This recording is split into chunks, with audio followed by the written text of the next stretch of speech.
It's important to keep in mind, though, that historically, pre-Euro-Americans, there was one huge Chinook river. It started in the spring, and actually the maximum amount of Chinook were actually probably summer Chinook and early fall. So there was this huge curve and a huge block of that in summer.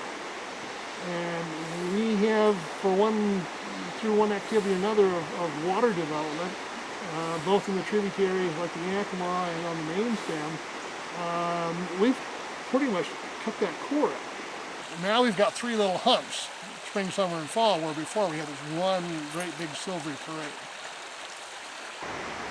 Through our development, we have impacted both the flow, the floodplain activities as far as the habitat and whether we get water up under the floodplain, which we don't very much anymore, and most importantly, temperature. You're looking at spring Chinook. Spring Chinook are smaller river spawners. So they come up the river, and they will come all the way up to the upper Yakima.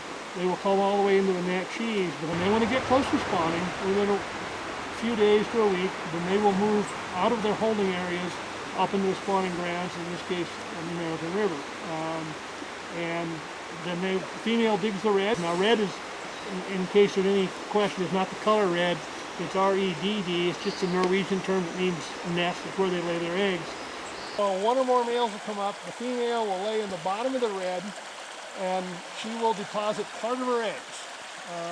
And at the same time, the males release the milky white cloud you see in the videos that contain the sperm, and the fertilization is external, takes place right then when the eggs are just drifting down into the few inches down into the gravel. She digs a while, she makes another depression, covers the first eggs in the process. When she gets ready for the second batch of eggs, and she repeats the process, she releases the pheromones, males come up, they lay the egg, fertilize in the same way. She will do that 5 to 7 times. So the eggs stay in the gravel, they incubate, and sometime around Christmas, the eggs hatch. And about April, they come up out of the gravel. They wiggle through the spaces and come up out of the gravel and start feeding on their own. They will stay in fresh water for a full year. And then the spring of 2012, they will go out to the ocean. The salmon catch the bus. Well, what's the bus? The bus is the high water that the interior Northwest historically experienced with the snowmelt. The spring freshet, as we call it, takes the fish out, and they catch that, and they literally ride that out to the ocean. They don't swim; they actually keep oriented upstream, and they just get carried backwards. Where are you going to do natural production in the Columbia Basin in any significant amount? We're standing it. We're standing it. We still have a lot of habitat left in good condition. There's a lot of potential in this basin. But it takes a vision as big as the potential. You can't keep eggs at its current level, protect them from really bad droughts, and have significant salmon restoration all at the same time with water just from the Yakima Basin. There's only one way, only one place if you're going to get more water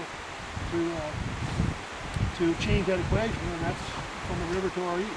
I would get that block of water over from the Columbia. I would unhook the Rosa and the Sunnyside, so that water we had in the Yakima Basin to use for fishers in the Yakima Basin. It would be that block of water. It would be passage at the storage dams, which we're already working on, and it would be purchasing and protecting and restoring floodplain riparian habitat as much as we could get our hands on. We get the temperature down, and we get that 100 miles back in large-scale production, as well as dependable transportation for summer runs. The whole idea of pumping out of the Columbia and all that, it seems to me that maybe we need to talk a little more to the outside world that when we have water problems on small tributaries in the Yakima Basin, like the Tanum, like Weenass, like the Nash what do?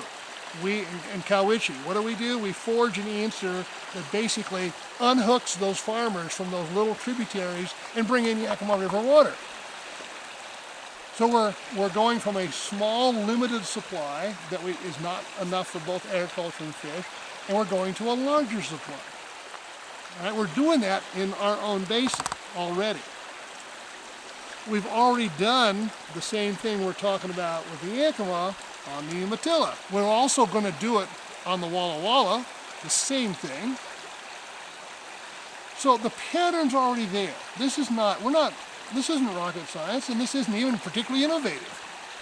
We're already doing this kind of stuff. So what's the problem here?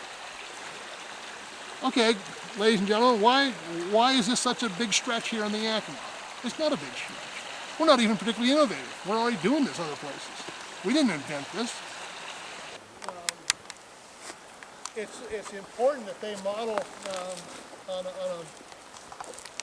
for a scenario of a 3-year drought cycle, because we've had those. That's not theory. We have it.